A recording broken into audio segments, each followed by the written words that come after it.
sizdə olan bir eybi sizə cəmaət deyəndə siz qəzəblənirsiniz.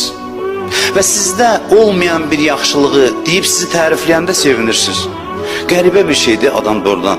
Bilirəm ki, məndə bu yoxdur. Cəmaət deyib, bunda bu var. Mən də inanıb sevinirəm, qoşuluram onlara. Demirəm ki, axı, məndə yoxdur bu.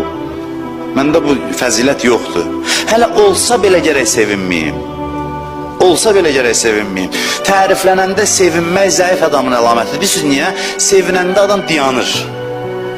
Özündən razı olan adam dayanır. İki halda adam dayanır, hərəkət eləyə bilmir. Bir, məyus olanda məndən heç nə çıxmaz, dayandı.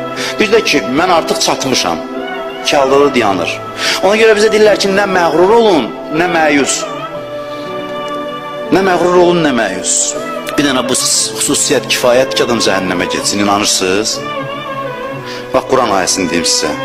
Bir dənə bu xüsusiyyət bir adamda olsa ki, moizə eşitmək istəmir, bir adam ona bir söz deyəndə əsəbləşir, acığına gəlir, ağır gəlir qəbul eləmək. Quran deyir ki, bu bəsdir ki, adam getsin cəhənnəmə. Bax, belə buyurur. Buyurur və izə qilə ləhuttəqillah.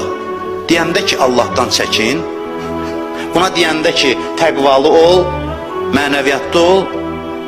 Görərsən ki, əxəzəthul izzətu bil ism.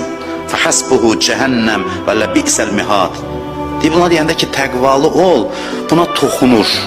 Bunun təkəbbürünə toxunur və bunun yeri cəhənnəmdir və o nə pis yerdir. Görürsünüz necə Allah yolu incə yoldur, çox incə yoldur.